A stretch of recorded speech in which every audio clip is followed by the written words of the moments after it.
Dipersembahkan oleh Pesona Indonesia, Wonderful Indonesia, dan didukung oleh Panca Budi Medan, Sekolah Beriman, Berilmu, Berakhlak, dan Muhammad Yasir Channel, channel yang membahas ilmu dunia dan ilmu akhirat.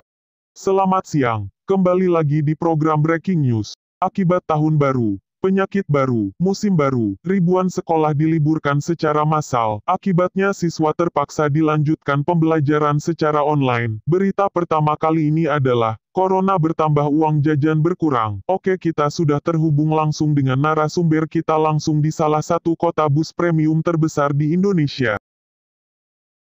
Selamat siang. Siang, Pak.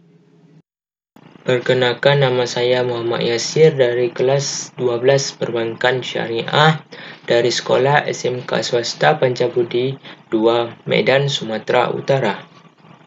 Terima kasih kepada Yasir yang telah bergabung bersama kami. Oke, baik, saya akan bertanya kepada Anda selaku kelas 12, apa kelebihan dan kekurangan Anda tentang pembelajaran online maupun langsung? Oke, terima kasih. Baik, saya akan menjawab pertanyaan dari Bapak. Kelebihan belajar online mungkin menurut saya itu tidak ada. Mungkin salah satu dari saya lebih senang belajar online. Mungkin pendapat saya yang pertama. Mungkin kalian dari belajar online di rumah kerjaannya seperti ini. Atau mungkin seperti ini. Dan yang kedua, pendapat saya kalau belajar online di rumah itu tenang. Kenapa saya bilang tenang? Kita lebih fokus ke materi yang diberikan oleh guru kepada kita.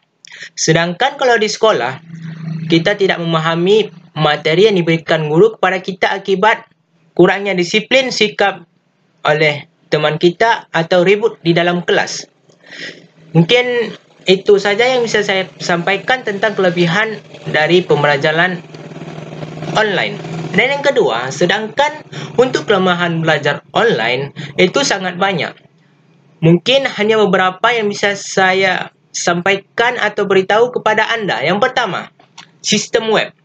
Setiap sekolah pasti menggunakan beberapa sistem web. Salah satunya seperti saya, web.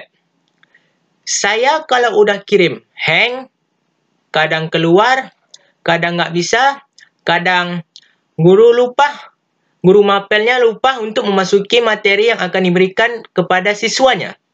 Dan yang kedua, tidak dilihat. Kenapa saya bilang tidak dilihat? Beberapa persen kerjaan para siswa yang sudah dikirim kepada guru mapel tersebut tidak merespon bahwasannya tugasnya sudah diterima atau belum. Dan yang ketiga, tidak bisa bertanya seperti biasanya. Kenapa saya bilang tidak bisa bertanya seperti biasanya? Sebagian besar siswa yang bertanya kepada guru terkadang tidak merespon pertanyaan sebagian dari siswanya. Akibatnya, pemahaman yang diberikan kepada sebagian siswanya tidak paham dan tidak mengerti apa yang dibahas oleh guru mapel tersebut. Akibatnya, komunikasi pun terbatas. Yang keempat, borosnya paket internet. Kenapa saya bilang boros paket internet? Hampir rata-rata sekolah dalam melaksanakan belajar online memberikan penjelasan melalui video. Salah satunya YouTube dan lain sebagainya. Seperti kita tahu, berapa besar kuota internet yang habis setiap menonton video dari YouTube. Bahkan pemerintah kita sendiri, bahkan sekolah kita sendiri tidak meringankan siswanya untuk diberikan kuota internet untuk pembelajaran daring. Tidak seperti negara tetangga kita yang memberikan kuota internet kepada anak yang sedang dalam belajar daring. Yang kelima, YouTube atau berkumpul bersama teman. Mungkin ini privasi saya. Saya tidak bisa meliput seperti biasanya karena social distancing atau pembatasan sosial. Berkumpul bersama teman. Maksudnya apa sih? Yang saya berkumpul bersama teman bukan sekedar silaturahim atau nge-YouTube atau bercanda berlebihan. Kami saling sharing ilmu, mungkin Anda jurusan ini dan Anda jurusan ini. Kami saling sharing ilmu, mungkin Anda tidak mengerti penjelasan dari guru ini, saya akan menjelaskan, mungkin saya tidak mengerti penjelasan dari guru ini, dia akan menjelaskan kepada saya. Yang kelima, sekolah di rumah malah bayar SPP. Seperti yang kita tahu, setiap kantor, setiap supermarket, semua karyawan di PHK secara massal. Akibatnya pemasukan yang didapati tidak ada. Bahkan sebagian dari orang tua berpikir, kenapa saya harus bayar SPP kalau saya sendiri yang harus mengajarkan anak saya? Yang ketujuh, siswa menjadi malas. Kenapa saya bilang siswa menjadi malas?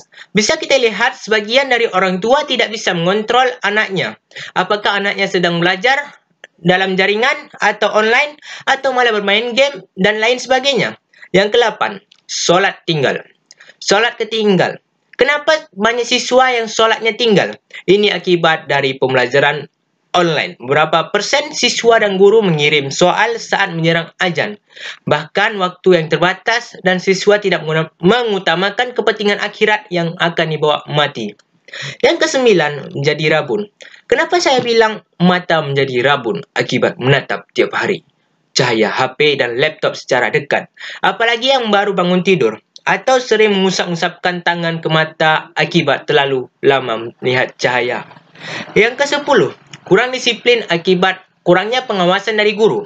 Kenapa saya bilang kurang disiplin? Banyak siswa yang bangun tidur di luar dari bangunnya anak sekolah.